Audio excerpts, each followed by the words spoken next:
Frequency Podcast Network. Stories that matter, podcasts that resonate.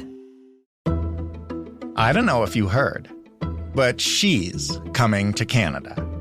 And hopefully, we're ready for it. $282 million. That's the estimated economic impact that Taylor Swift will have on Toronto when her blockbuster Eras Tour makes its stop here next month. The music world's biggest tour ever has gone to Paris and Florida. By now, it's said so long London. And 2 weeks from today, it will cross the lakes and land in Toronto. And we should know all too well by now, as this tour has been rolling for more than 100 shows in a year and a half. But when Taylor Swift lands in your city, you wake up and everything has changed. I want to encourage residents and visitors to plan ahead and, if possible, take public transit, rideshare, or bike share to and from the concert rather than driving. We want to make sure that everyone arrives with plenty of time to get into the stadium, find their spot, swap friendship bracelets, and do that well before the show begins. That's Toronto's General Manager of Transportation, explaining how the city will attempt to keep tens of thousands of Swifties safe and sound from the very first night until it's time to go. And beyond what happens in Toronto or in Vancouver, where Swift will perform the Eras Tour for the last time, it's worth asking the one big question. Just how did this happen? I mean, you can call it what you want. A collective phenomenon, an epiphany, a love story, it doesn't matter. The end game here is this. Bigger than the Beatles had always been a metaphor, something from every young artist's wildest dreams. But it's not fantasy anymore for her. So like I said, how? Well, we've got an interesting guest today, and I think he knows.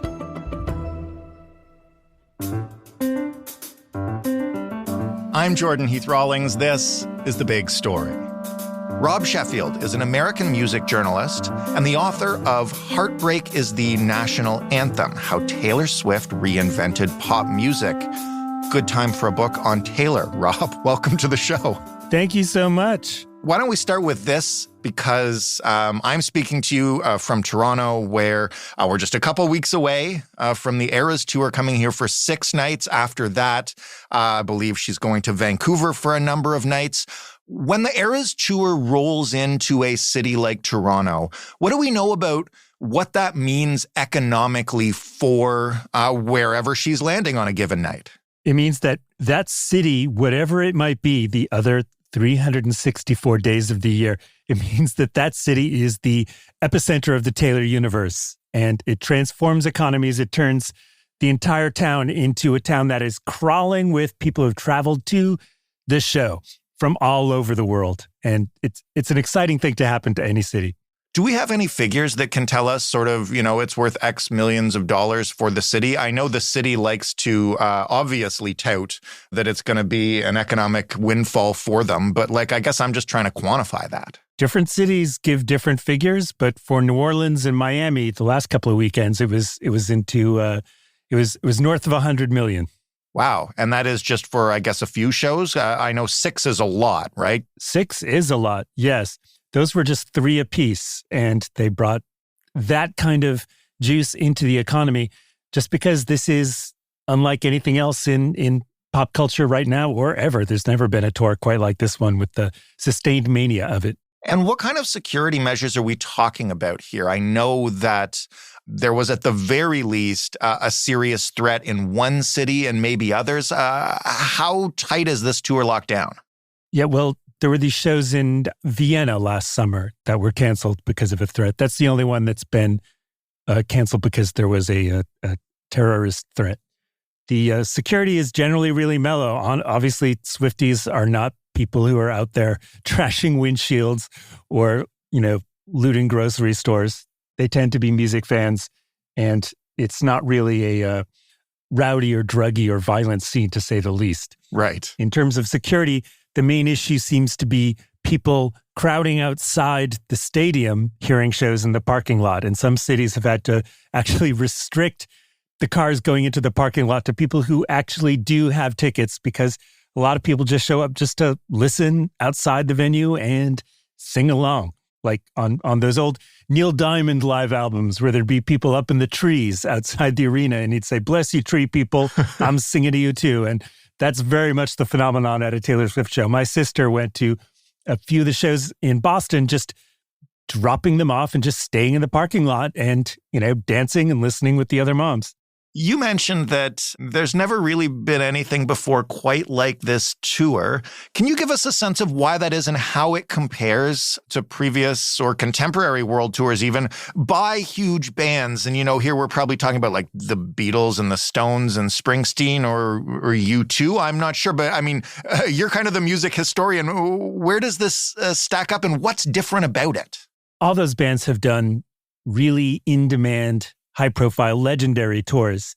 But for Swift to do this at this time, honestly, nobody could have predicted the phenomenon that this tour became, not even her. It was a thing where she hadn't toured in quite a few years. The last tour that she'd done was in 2018 for the Reputation tour, which was awesome. It had all these inflatable snakes and everything. It had a really great bombastic set of new tunes. It was just a phenomenal tour. I loved that one.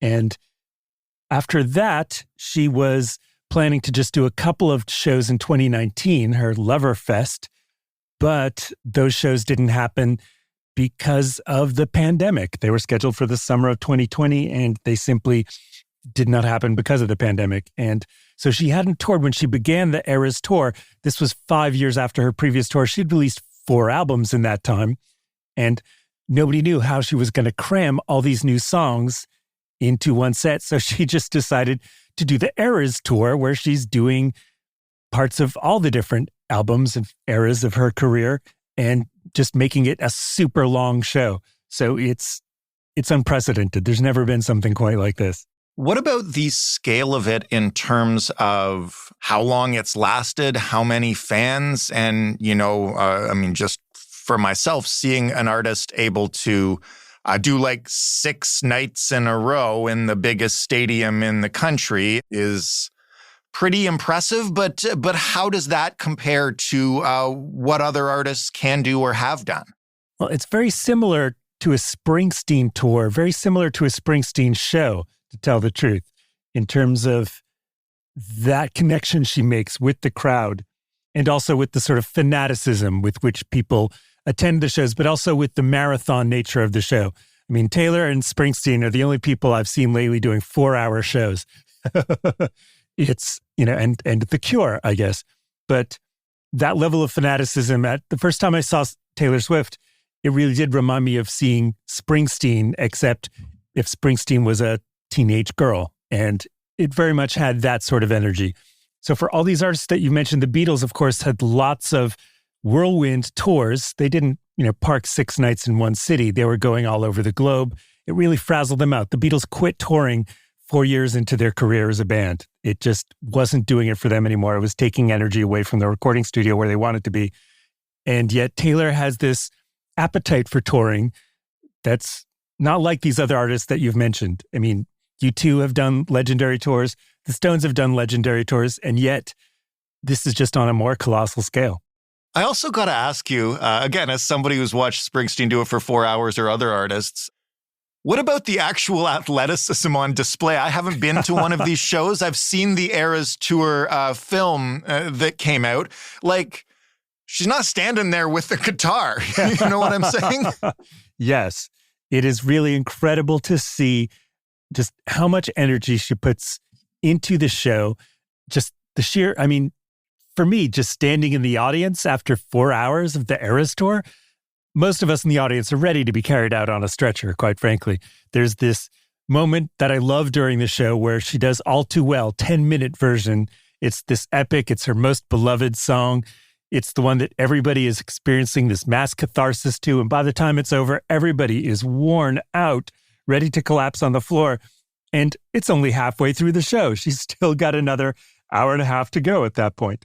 And I don't know how she does it, especially since she puts in all these things in the show that really nobody's asking her to do. If she just wanted to stand there with a guitar, she could absolutely do that.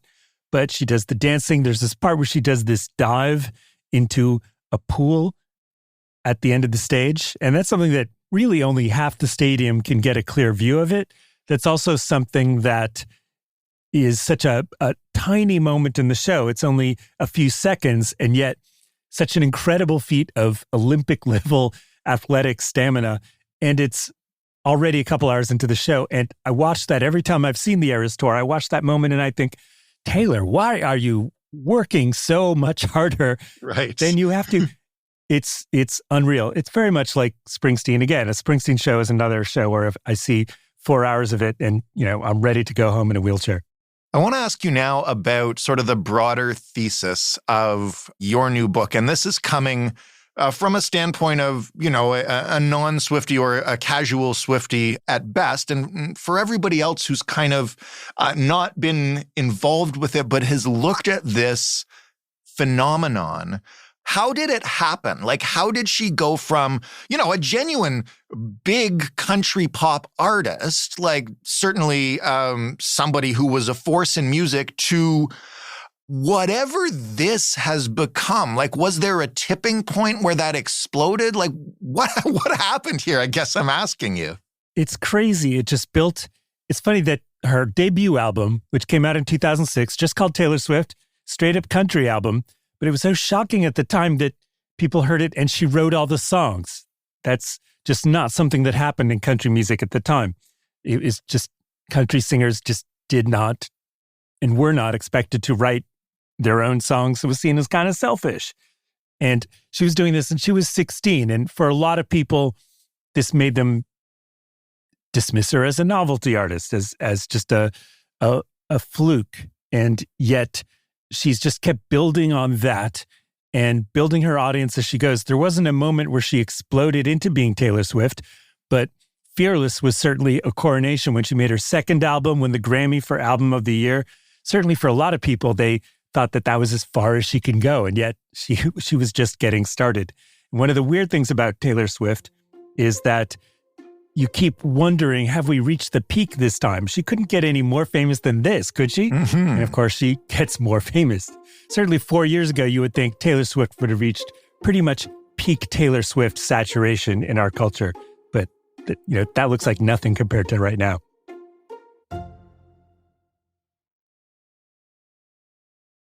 How has her music evolved over this time? And again, as somebody who is a casual listener of her music, this is kind of the thing that most fascinates me about her. And I think the first time I noticed it was her 2 pandemic albums, which were like all of a sudden, almost indie folk storytelling. But I mean, she's got other albums in all sorts of other different genres. Where does that come from in her, and why is she like this, for lack of a better term? That's a very good question. Honestly, why is she like this is in so many ways the fundamental question of listening to Taylor Swift. She doesn't have to do it this way. When she made Red, which was her 4th album, and that was when she was 23 years old when she made that album, and that came out in 2012. And that album was just a perfect summary of everything she'd tried to do up to that point. And it was perfect, mellow, soft rock kind of record. It was also a bit country. It was a bit pop. I thought, this is the ultimate Taylor Swift album. This is the formula that she's been building toward all this time. And she could just keep making this album for the rest of her career. And of course, she hasn't made that one since. The next album she made was 1989, which was this totally synth pop record that sounded like the Pet Shop Boys. It sounded like Erasure. It sounded like Depeche Mode. It did not sound anything like Taylor Swift had done before. I remember listening to it for the first time and thinking, there's no banjo, there's no steel guitar. Why is she doing this? She's completely turning her back on everything that she spent all these years building.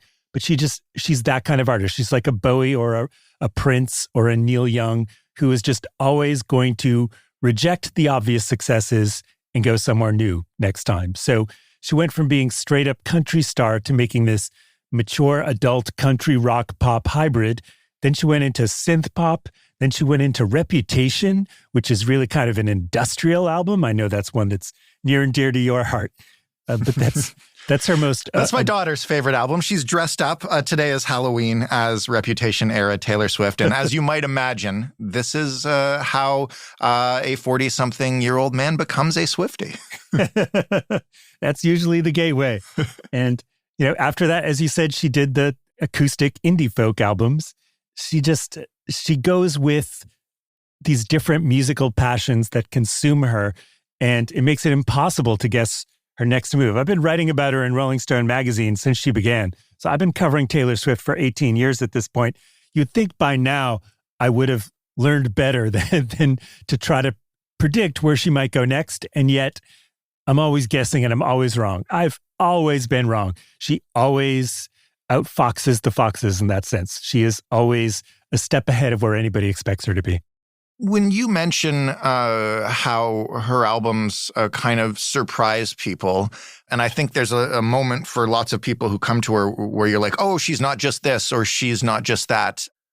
What are the songs that she has done that have convinced you, again, as a longtime music journalist, that she hangs with the best of the best on a level of, and I'm not talking about the cultural phenomenon, we'll probably talk about that a little bit more, but in terms of pure musicianship, song crafting, etc.?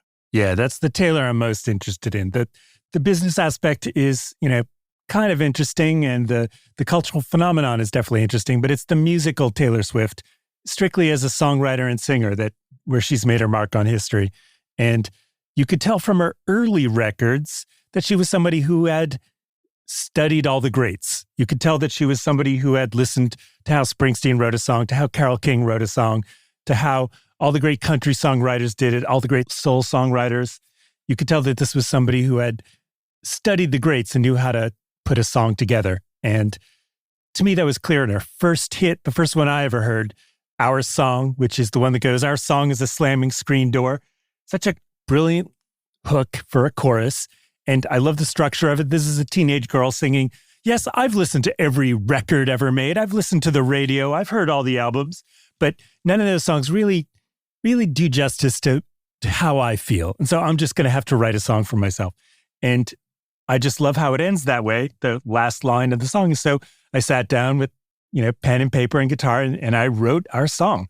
And for me, that was the song that announced right off that she was aiming at the level of the all-time greats. And as far as I'm concerned, she got there on her second album with a song like White Horse, which is a phenomenal country song. But it was really on Red, her fourth album, where she was writing songs that just made it clear she was on the level of the all-time greats, a Neil Young, a Paul Westerberg, a David Bowie. My last couple of books are about David Bowie and the Beatles. And for me, Taylor Swift is in that pantheon. A song like All Too Well, which is on Red, or a song like I Knew You Were Trouble, or a song like Last Kiss on the Speak Now album, or Dear John, which is also on the Speak Now album. These are songs from her early records that, to me, just jumped out as signs that this was a songwriter who was, from the very beginning, aiming to be at the level of the all-time greats and absolutely getting there already before she was old enough to rent a car. What about the public perception of her musicianship? When did that really shift? Because again, I remember before I had a kid who loved Taylor Swift and had listened to a lot of it and grown to appreciate it, myself and probably many other people like me kind of dismissing her as that, yeah, she writes a great teenage pop song or country song. She's great writing about her feelings and her boyfriends and et cetera, et cetera. She is not mostly perceived as that anymore. And I'm wondering if you can point to musically a time when just the general public stopped, thinking of her as a country pop teen heartthrob, whatever, and started thinking of her as one of the greats. I think it was the two indie folk albums that you mentioned in 2020 when she made Folklore and then a few months later made Evermore. And those were albums that I think converted whoever was still trying to hold on to the image of her as just a bubblegum teenage pop singer. She was always so much more than that, but because she was young and female and because she had a young teenage girl audience, that's what people saw her as, and that's how people dismissed her. And then she's doing a duet with Bon Iver. Yeah, exactly. Yes. Then she's, doing this album with, Aaron Dessner from the National. She is someone who had already achieved that level of artistry, but those albums, Folklore and Evermore, those were the ones that made it clear to any skeptics that she was a serious songwriter and that it really was all about the songs. It was not about the pop phenomenon or the hype or anything like that, but that she was writing songs like, you mentioned her Bon Iver duet, Exile, which is a phenomenal song, August, Mirror Ball, Seven. These are, to my mind, some of the greatest songs written in this century. I mean, I will say as a former skeptic who may have been impressed with her music, but not to my taste or whatever, it was The Last Great American Dynasty where I was like, holy shit, that's an incredibly well-written song, like just from the storytelling of it. Yeah.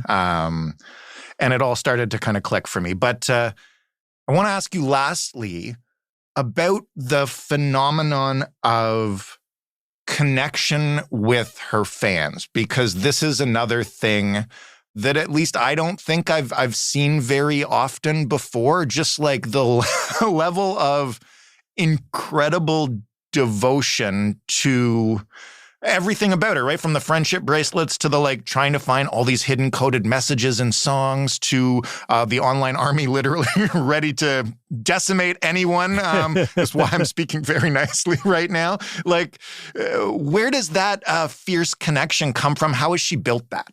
It's wild that it comes from, she writes these songs that seem really personal and often very lonely, often songs that are very sad, hitting us in very lonely places. A song like Seven, that song just destroys me. A song like Enchanted, that song just destroys me. And yet she makes these songs sound universal at the same time. So you have that sensation of listening to a song like one of my favorites on Folklore is My Tears Ricochet, which is a very sad, gloomy song sung from beyond the grave to the lover she left behind. And to stand in a stadium with 60,000 people all singing that song is so surreal. And yet she just creates that vibe. The vibe of a Taylor Swift show is so warm and affectionate. It's got the beautiful experience. Just the first time I went to the Eras Tour, I was just walking through the parking lot. I just took the bus to the show and I had just begun to walk through the parking lot when suddenly people I'd never seen before were just giving me friendship bracelets. And that's just kind of the vibe at the show. It's very warm, friendly. It's just a very welcoming community. It reminds me of a Grateful Dead show in a lot of ways. That kind of tribal connection and the way that people just embrace each other and embrace being part of this community. When she just played Dublin this summer and U2 sent her flowers, and there was a card from Bono that just said, "Welcome to Dublin, please leave some of it standing." And I think that's a good message to Toronto as well. I'm sure they will leave some of it standing. Amazing. Rob, it's been a pleasure. Thank you again. Thank you so much. Rob Sheffield, the author of Heartbreak is the National Anthem, How Taylor Swift Reinvented Pop Music. And that was the big story. I hope you had fun with us. Hope you like Taylor Swift by now. If you don't, you probably turned this off a long time ago. If you want to take a guess at how many Taylor Swift references I dropped in the intro, please send that number to hello@thebigstorypodcast.ca. There's no prizes or anything. I'll just pat you on the back in the credits. Speaking of those credits, the lead producer of The Big Story is Joe Fish, Robin Simon, who somehow has never listened to a full Taylor Swift album, is also a producer on this show. Matt Kesselman handles our sound design. Diana Kay is our manager of business development. And Mary Jubrin, who caught every reference in the intro, is our audience development lead. Together, that makes us Frequency Podcast Network, and we are a division of Rogers. Thanks for listening. I'm Jordan Heath Rawlings. We've got In This Economy tomorrow and a blast from the past on Sunday, and we'll be back with a fresh big story on Monday. We'll talk then.